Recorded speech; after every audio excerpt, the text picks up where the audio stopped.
Guys, welcome to the Infinite Wealth Podcast. I'm Cameron Christensen, along with our guest or our co-host, Anthony Faso. Our guest today is Ken Hurley. Hey, Ken, thank you for being here. Welcome. Thank you. Appreciate you having me on today. Absolutely, Ken. We've known you for a while, and you are the go-to guy when it comes to long-term care in our industry, and it is a topic that we've been wanting to discuss and bring to the forefront with our listeners for a while. So we're excited to have you here. Thank you. Absolutely. Ken, if you could, Anthony, I know you really well, but if you could maybe just give us a brief introduction about your background so our listeners kind of know where you're coming from. Sure. I have been in the long-term care industry since before it was actually called long-term care. When I first started in the long-term care industry 37 years ago, it was referred to as nursing home insurance. And it's anything but nursing home insurance today. It is truly long-term care insurance that covers so many more facets than just a nursing home. In fact, that's kind of the least thing that people ever want to use when they need long-term care. So I've been proud to see a good change in the long-term care industry. It's treated myself very well over the last 37 years. I've had a lot of fun with it. I've spoken in just about every state in the country on the topic of long-term care planning, because that's really it's all about, is having a plan. And every plan is different for every client. And I'm just happy to have been able to spend my career in the world of long-term care planning. Ken, as long as you've been in the industry, I know that there's been some changes, drastic changes over the years. Can you share with our listeners maybe how the long-term care industry or the nursing home care has evolved over the years to where we are now? Yeah, sure. So when I first started back in the mid 80s, and it was nursing home insurance. And that's exactly what it did. It only paid for nursing homes. It was pretty restrictive in that you had to be in a hospital for 3 overnights to qualify for a long-term care claim, or I should say a nursing home claim back then. And then the next thing that in the evolution of long-term care was the advent of assisted living facilities, which interestingly, a little sidebar on assisted living facilities, about 10% of the people that go to assisted living facilities aren't there because they need to be. They go there out of luxury, actually. People that as they get older and maybe a spouse has passed away and they don't need the big home any longer, and they move to an assisted living facility where somebody else cooks them 3 meals a day and cleans their apartment and really makes life easy on them to where they just don't have to do some of those day-to-day household chores that they once did. And so they move there out of luxury. The majority of the people there are there because they need to be. So assisted living was added to long-term care policies. And then ultimately we got to home health care, which is where the majority of the people want to stay. I don't know about you, Cameron or Anthony, but my guess is, because I know you well enough to know that if you ever needed care, you don't want to go to a nursing home or an assisted living facility. You want to be able to stay at home, which is really what everyone wants to do, is be able to stay at home. And when we look at long-term care, and specifically long-term care insurance policies, somewhere in the 75 to 80% of all of the long-term care claims that we see today as an industry are for people to be able to stay at home. That's what the consumer wants. That's what they should be able to receive if that's in fact what they want and can get the care they need.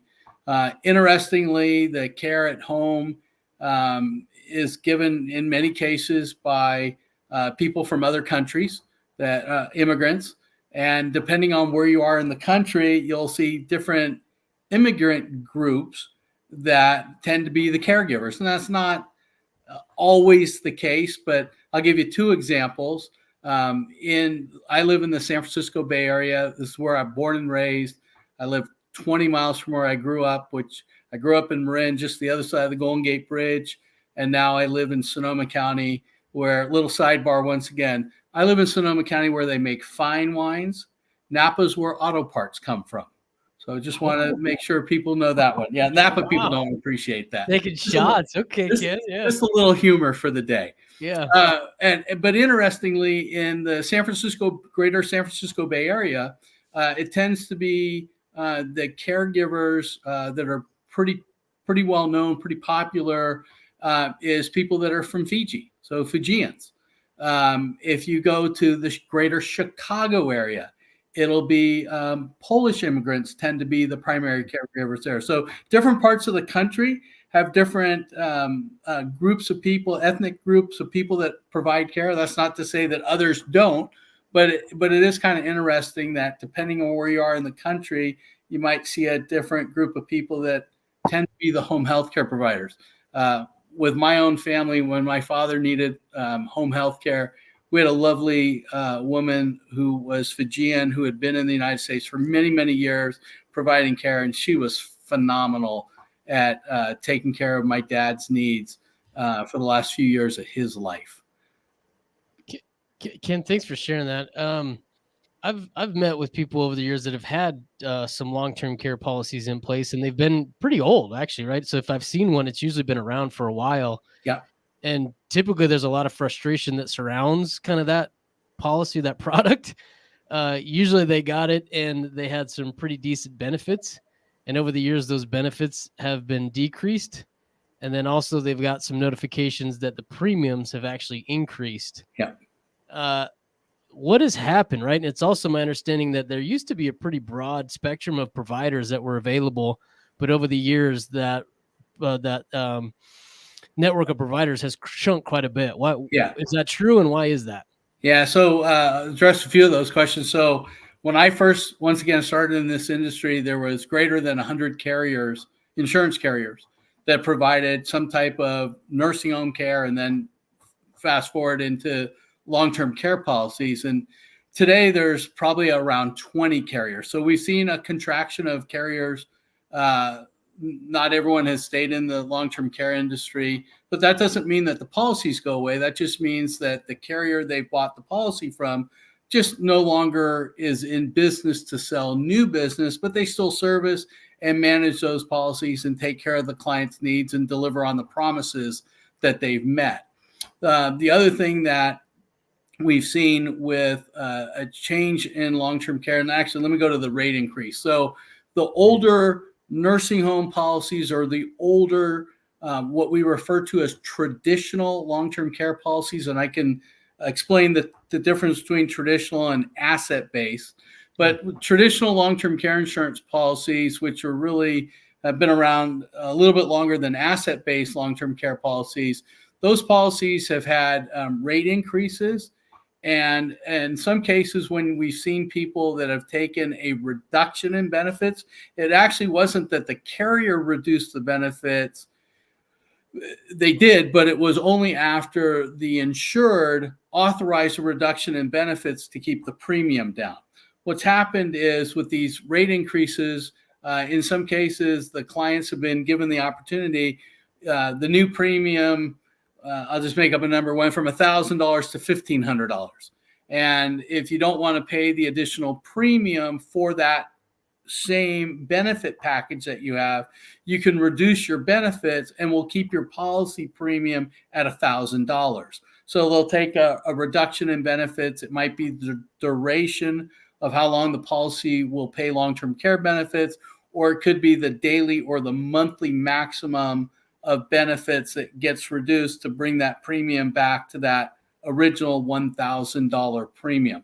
So that's what we've seen. Why is it? There's really a few reasons that we've seen rate increases. One, and this is the good news for the consumer, bad news because of the rate increase, but what we've learned is that consumers don't cancel these policies. Once a consumer buys a long-term care policy, in the first year, we get about 2% of the people cancel the policy in that first year of coverage. They just decide it's not for them for whatever reason. And then every year thereafter, what we refer to as a lapse, or cancellation of the policy, is only about 1% or a little bit under 1%. When we look at other types of insurance products out there, other types of health insurance, and really just about any other insurance you look at, lapses and cancellations are much higher. And so until we had learned this as an industry, we used some assumptions that were a little greater than the 1% in the years following of the policy. And so now it meant that more people kept the policy than expected, which meant there was more claims than expected. And that's one of the reasons for the rate increase.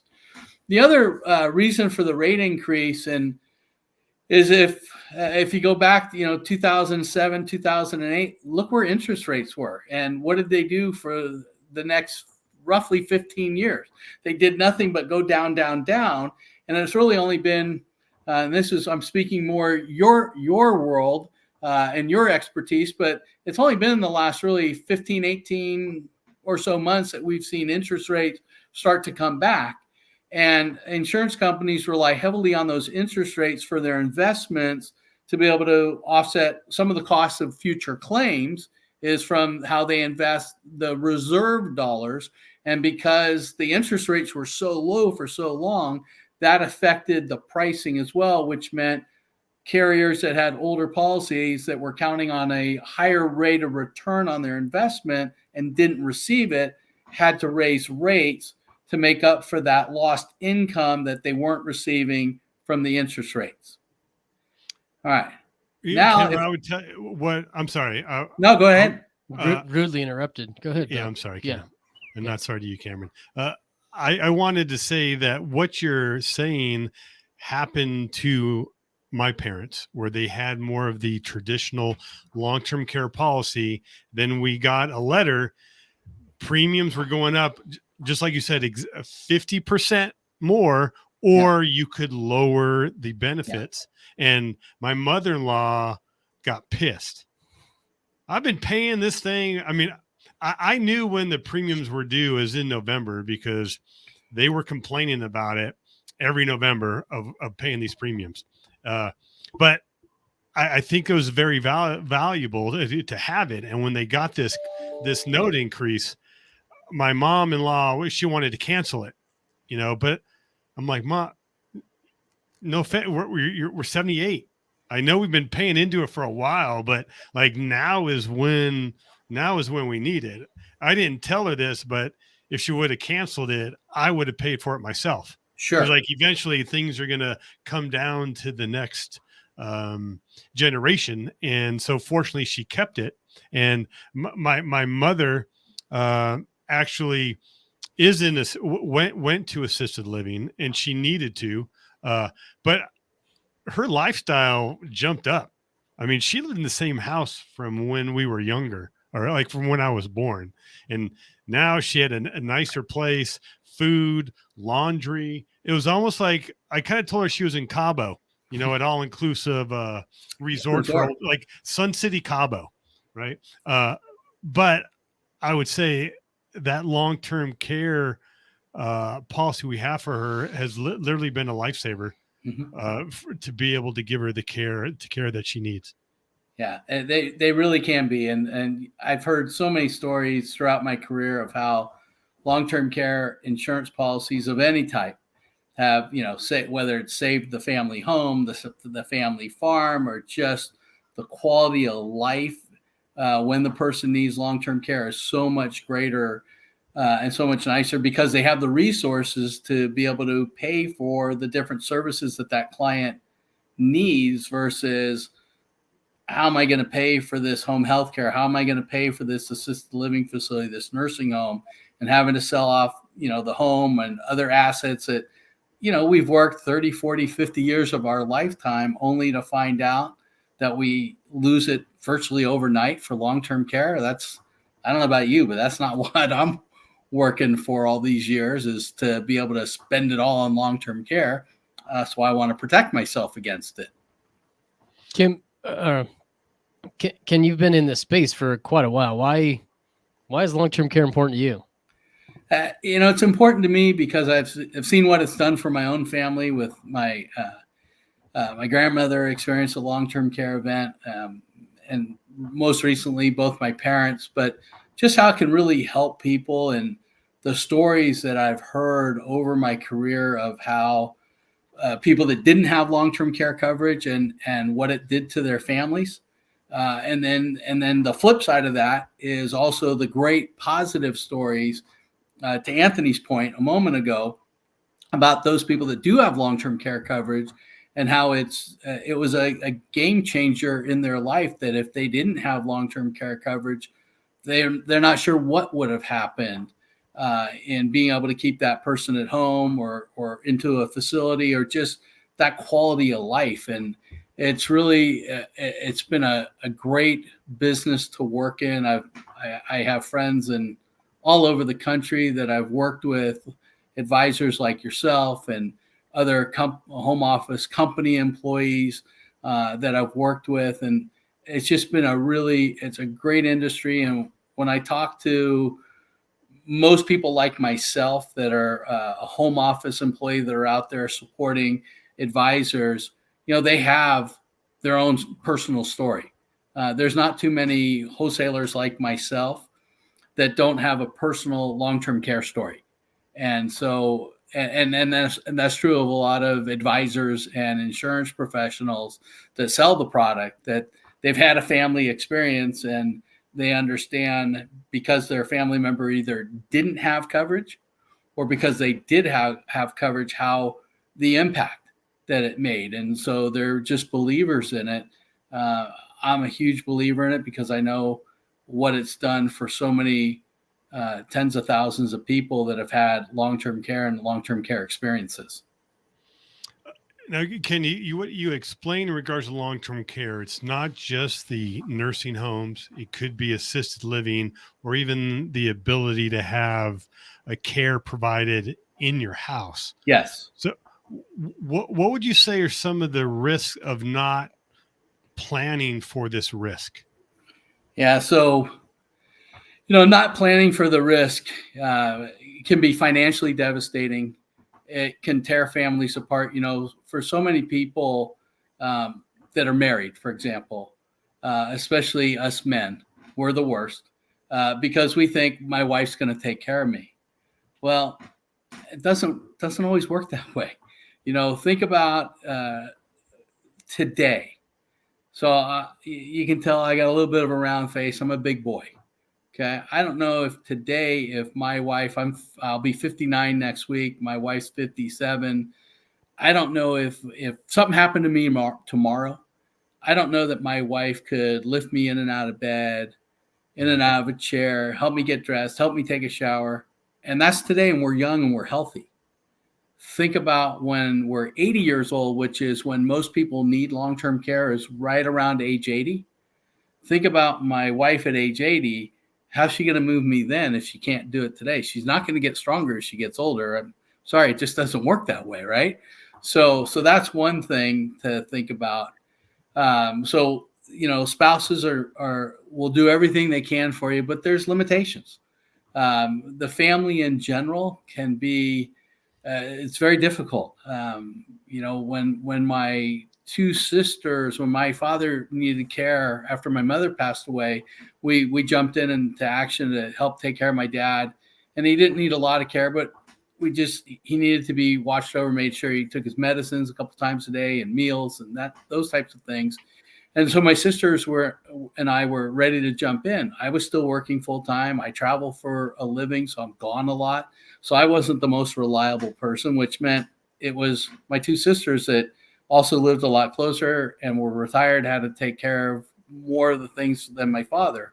And generally, it's one of the children that jumps in and either provides the care or pays for the care. And then what happens is it tears the families apart, because that one sibling that provides all the care or pays for all the care later on says, why did I have to do it? I love my mom or I love my dad, but why was I the one that had to do everything? And as I like to tell people, it tears families apart. And by having a long-term care plan in place, and a long-term care plan doesn't always mean insurance. And we can talk about that, and I'd love to talk about that a little bit, about a plan in general. But having a long-term care plan in place means that it won't tear the families apart, and that unfortunately at that loved one's funeral, you and your siblings will still be speaking to one another, because one person didn't take on the entire burden, whether it was financially or emotionally and physically. So it tears families apart if you're not planning correctly. It can wipe out, as I said, life savings. People have been forced to sell family farms, the home. It's just not what we've worked our whole life for, to have the last, in some cases, few months to few years, everything lost by not planning for a long-term care event. And so it's important to plan ahead for long-term care.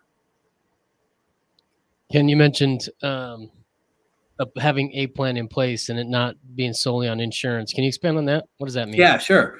So thanks for that, Cameron. So when I look at long-term care planning, there's a few things that we need to look at. So the first one is, some people say, I'm gonna pay for this out of my own pocket. I've put enough money aside, and that's going to be my long-term care plan. And that might be the case for some people. They do have the financial means to do so. I would argue that maybe they still want to have some coverage. And I'll come back to that in just a moment. But even if you do decide you're going to pay for this out of your own pocket, you still need to have a plan. You need to have a written plan, because let's just say I've got some money at two different financial institutions. Normally I use them, but I probably shouldn't name a financial institution. So I've got money in two different banks. I've got some stocks and I've got some bonds and I've got different investments. And at Bank A, I love the tellers. And at Bank B, the tellers aren't as nice.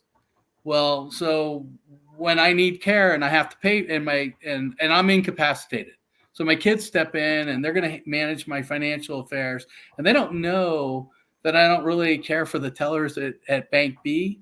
But my wishes would be, let's drain Bank B first, because I really don't care about that bank like I do Bank A. Maybe I bought a stock and it has I have an emotional connection to it, and I want that stock to be sold versus this other stock that, hey, I just bought it because it looked like a great opportunity. So just having a written plan of how to divest our finances is important, to make sure we do it the way that I'd want my money to be spent on my long-term care. And then when we have money that we can spend on long-term care, and I'll use my own self, my wife and I, when we bought, and we actually have a few long-term care policies. Makes sense, right? Since I'm in the business. But when and if we ever need long-term care, the policies that I've put in place will not pay 100% of the cost of our long-term care. And I did that knowing that would be the case. What I wanted to do is I wanted to take enough of the risk out of my pocketbook and put it on the insurance company. I still, when I retire, as many people, when they retire, they've got X amount of dollars that they have for their core expenses.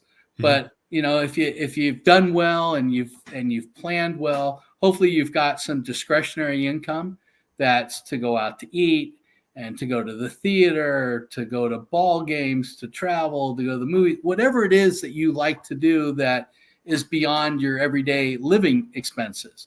So you've got this discretionary income.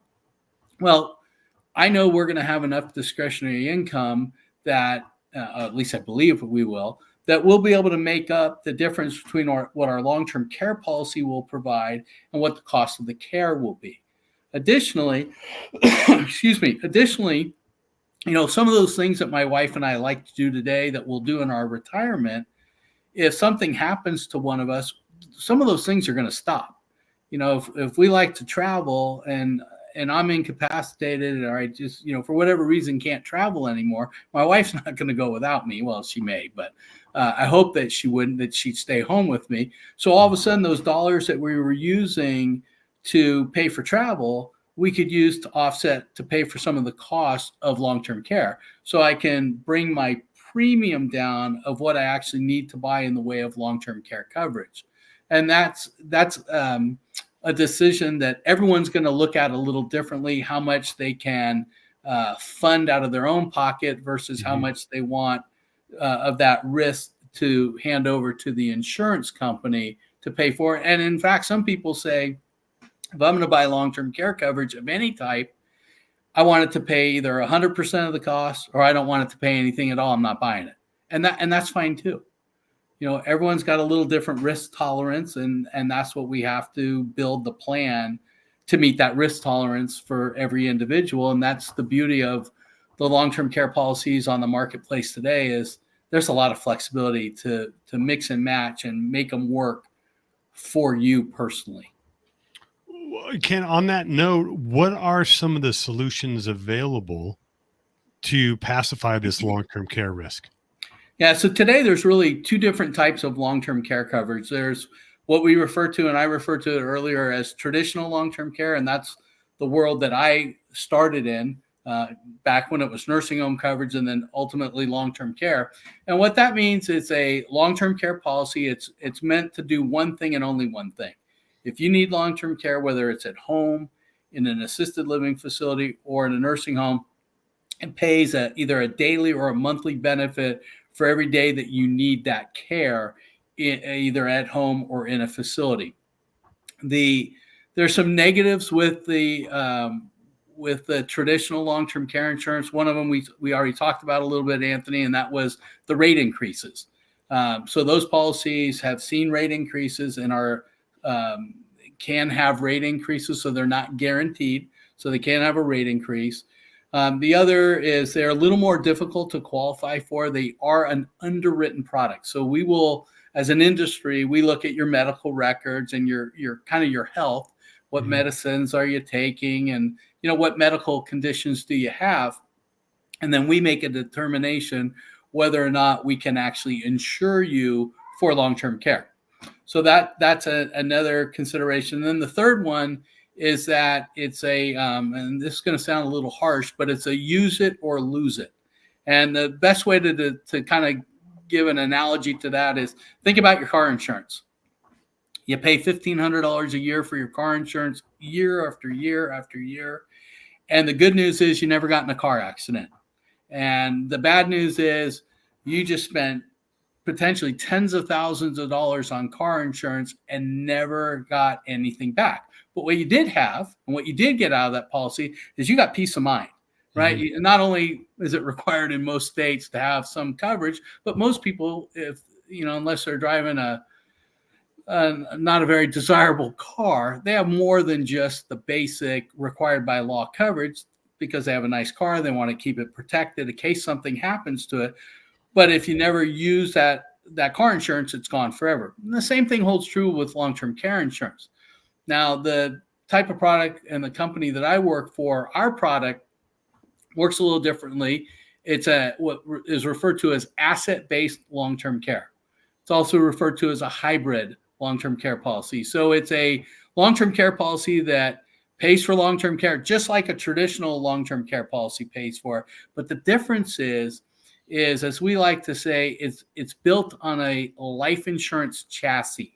And what that means is that if you never use it for long-term care, there's a death benefit for your beneficiaries if you never use the policy. So all this premium dollars you're spending over the years, it's not gone forever if you never use it for long-term care, because not everyone will file a long-term care claim.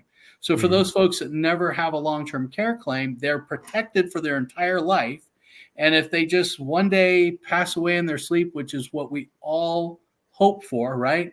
Is to just one day just go away in our sleep. It doesn't happen that way always. But if we do, now you've got a life insurance, a death benefit that is a tax-free death benefit that's left to your beneficiaries, whether it's your children, your grandchildren, a charity, whoever that may be. So you weren't just spending this money and never receiving anything. And yes, you didn't receive anything because you passed away, but your family did, or whomever you left that death benefit to.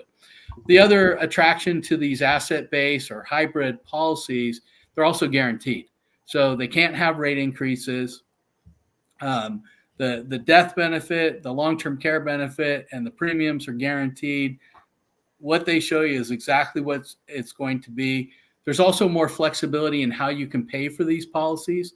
So with the company that I represent, it can be, you can pay one big check and never write a check again. You can write a pretty good sized check and a smaller check every year.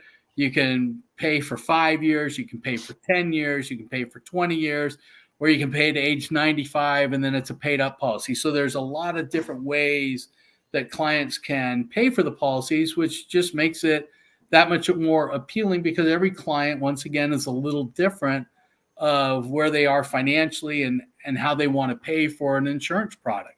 So a lot of flexibility there as well. Well, now, isn't there also an option, because a lot of people have money in their IRA or 401k? Yeah. You want to explain how we can use that? Sure. That's another great way, is to be able to use qualified money, IRAs, 401k. So we don't avoid paying the taxes. So let's just get that up right out front, is that you still are going to have to pay the taxes. What we do, with the exception of the state of California, it works a little differently, but I'll just stick with the other, of course. Yeah. Also, and I live in California, so I'm just used to that. So how it works in the rest of the country is we take a transfer from, let's say, your 401k or your IRA. And every year we're going to, for 10 years, we're going to take 1/10 of the value of those dollars out of the policy or out of that investment, and it's going to pay for the long-term care policy. You will be taxed on that distribution because we're going to take 1/10 out. That's a distribution. You'll pay tax on it. And sometimes, people say, oh, so now I have to pay tax because I'm buying this policy. And I always say, wait a second. The minute you put money into that qualified account, you knew that you were going to have to pay tax eventually on those dollars. It was a great idea to do it for the future, but at some point, the government wants their taxes. So it's just a nice way to be able to take money out of qualified money, and over a 10-year period of time, just take a little every year out of it to fund your long-term care plan. And really all you're out is you're just paying the tax.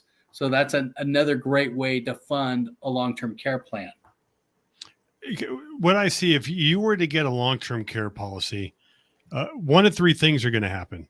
You're either going to use it or you're not going to use it, and which you've already described what happens on both. Yeah. But the third option is, what if you're like, hey, I don't want to do this. I want to cancel this. Yeah. How is this asset-based different than traditional long-term care? Yeah, great question, Anthony. And the third piece to that is that if you decide in 10 years to cancel your policy, there's some cash surrender value. Are you going to receive all of the money you paid into the policy back? It could be yes, could be no. And let me explain that. If you pay for this with one check and that's it, more than likely you'll get all your money back and then some.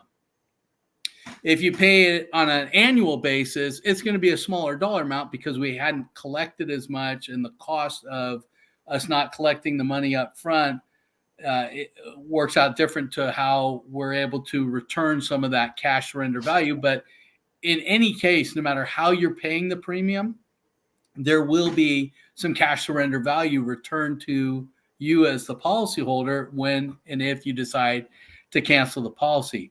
Fortunately, as I said earlier, excuse me, we just don't see a lot of people canceling their policies.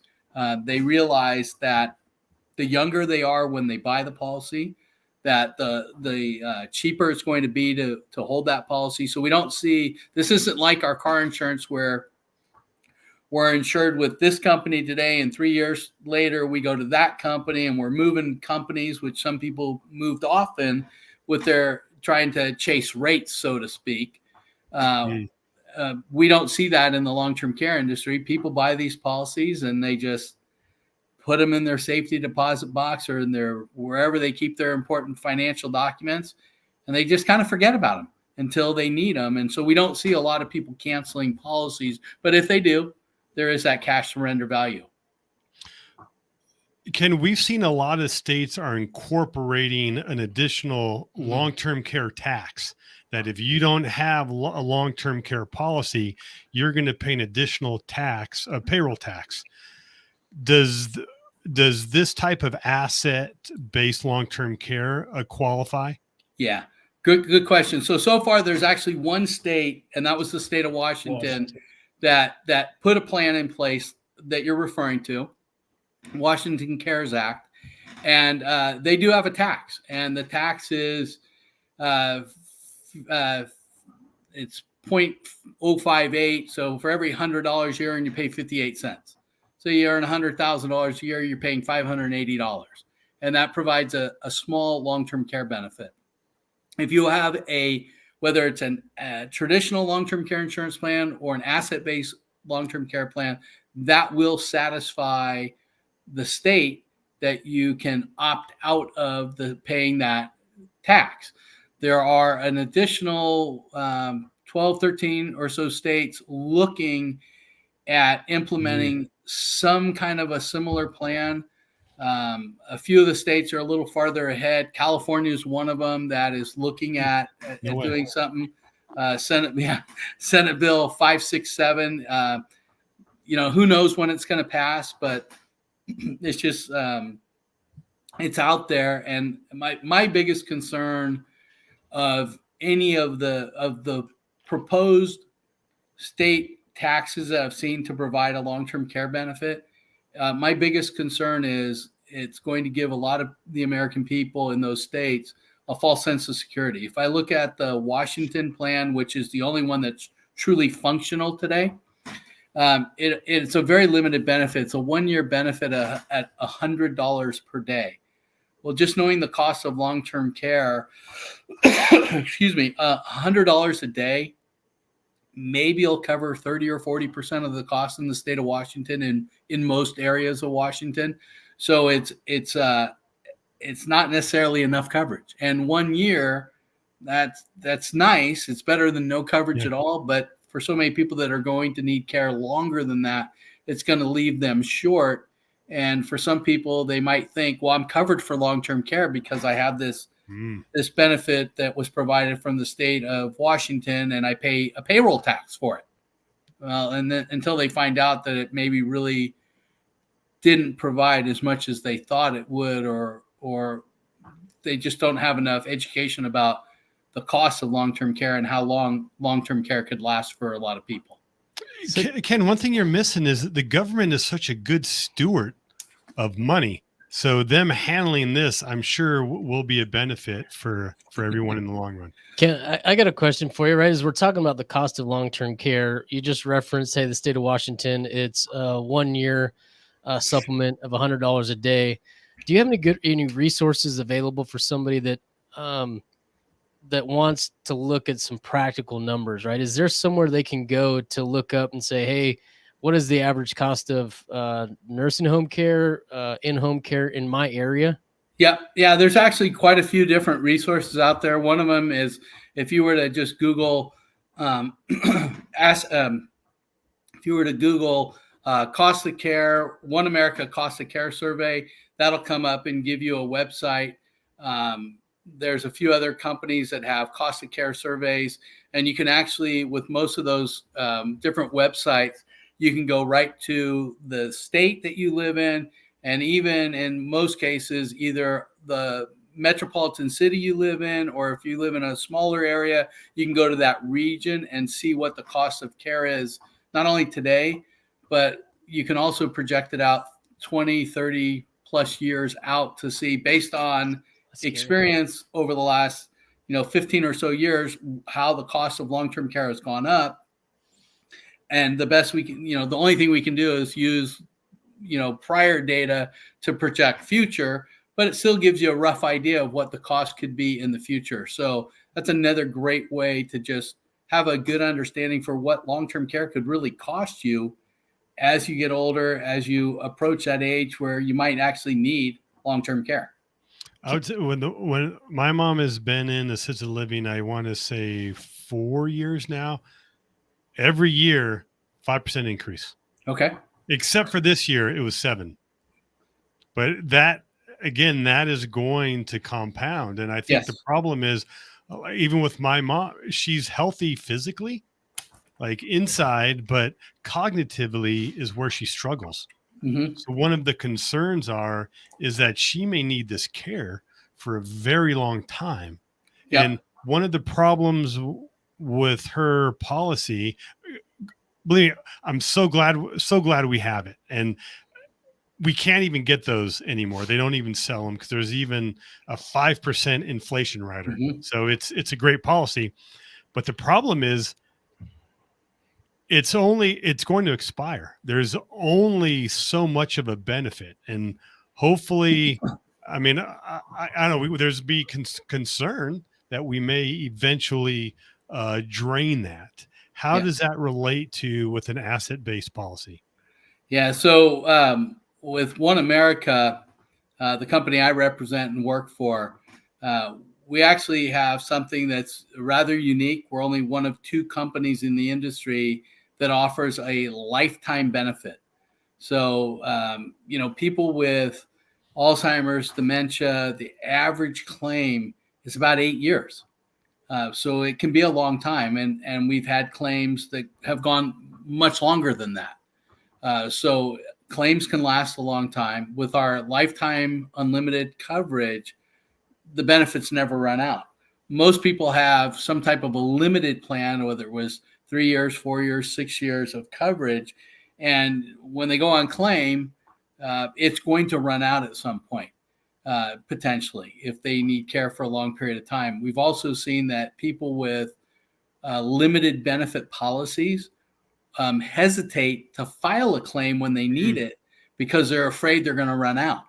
And when you have a lifetime unlimited plan, such as the plan we offer, you never have to worry about it running out. It is unlimited for as long as you need long-term care.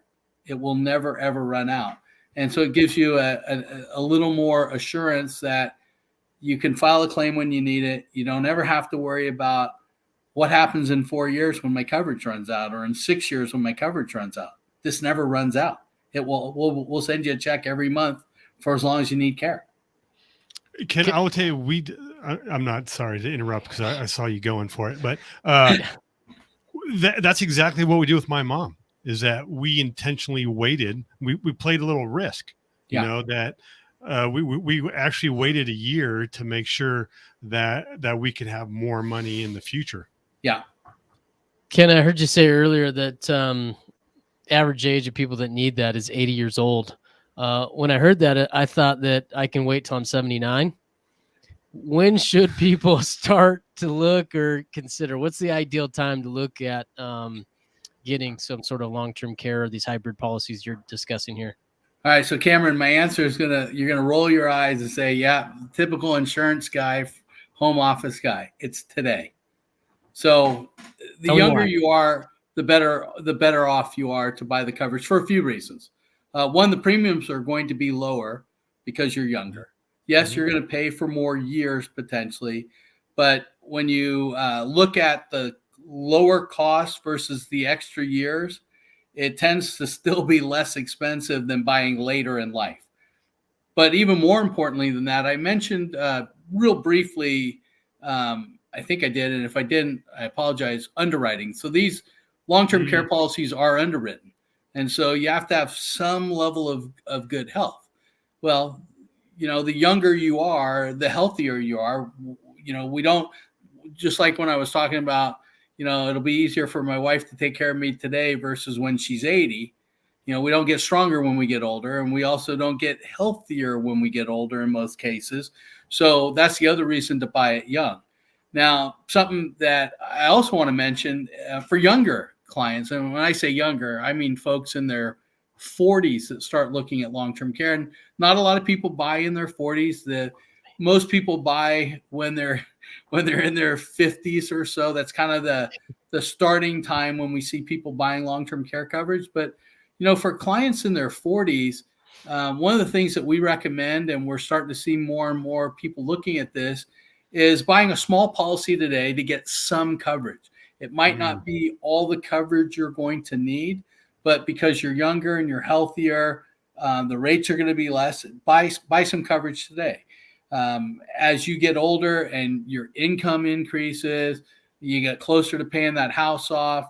Maybe the kids, you start graduating some kids off the payroll because they're graduating from college. And now all of a sudden, some of those dollars that you're using for other expenses have freed up. So you buy a second policy, you buy a third policy. And so you buy policies as you go. And the upside of doing that is it will cost less over your lifetime. If you buy a policy when you're 45 and then you buy a second policy when you're 50 and a third one at you're 55 and you were going to buy a fourth one at 60, but something happened when you were 57 years old and you had a health event that you couldn't otherwise now qualify for a policy, well, at least you've bought 3 out of the 4 you were intending. So maybe you only have 3/4 of what you really wanted, but it was better than saying, well, I'm just going to wait till I'm 60 to buy coverage, only to find out because you waited till you were 60 and you had this health event when you were 57, now you can't get anything at all.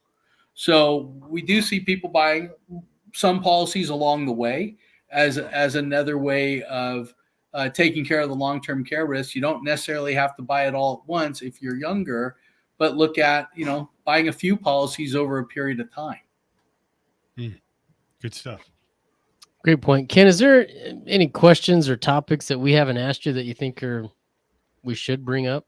Yeah, I think the only thing that I always like to say is you just need to have a conversation. That the most important thing that for all your listeners is start having that conversation about long-term care planning, what's right for you. Everyone, and I know I've said this already, everyone's going to look at it a little differently. If I were in front of your audience and I talked to each one of them separately, and let's just say everyone in the audience said, yeah, I want to have some type of long-term care coverage. The one thing I could promise you, I won't build the same policy twice because everyone has a little different need. Even, Anthony and Cameron, even if I were to sit down with the two of you and put a plan in place, I know you already have plans in place, but if you didn't, and I was going to build something for the two of you, I'd build something totally different. And part of it's because you're a different age. There's lots of reasons why, but nobody buys this. No two people buy the same thing. Everyone's going to look at it a little differently. The other thing that I haven't mentioned that I just want to throw out there, if you're a business owner, there's also some tax deductibility that you can take advantage of. If you're a C Corp, you can deduct even more than other types of businesses, LLC, S Corp, et cetera. There's still some tax deductibility. So that's another reason why some people, when they look at back to this buying more than one policy, they might buy more than one policy because at different ages, there's different amounts you can deduct. So maybe the person that's 55 buys X amount today, knowing that when they turn 61, they can deduct even more. So they buy a second policy then to take advantage of the tax deductibility. So that's another thing that we should also, be talking to the folks about is that, do you own a business? And it doesn't have to be your primary business. It could be a side hustle. You're still a business owner. So it doesn't have to be your primary source of income. If you have a side hustle, second business, still might be some tax deductibility for you, and that's also important to take a look at. Great, Ken. Thanks. Welcome. Ken, you've answered all my questions. Anthony, you got anything else? No, Ken, you were a wealth of knowledge. We appreciate you coming in and sharing. And if someone is curious and wants to learn more, in the show notes, there'll be a discovery call. You can hop on a call with us, one of our coaches, and we can help walk you through whether it's infinite banking or long-term care, or even maybe long-term care for your parents. I think that it is a risk that can really change the retirement plan that you've set up, and that needs to be managed. You at least need to know what your options are. Absolutely. Absolutely, Ken. Thanks again. Really appreciate you being here, and really appreciate the 30-something years of your insight that you shared with us. Thank you again. Thank you. Appreciate the time. Go make it a fantastic day. Take care.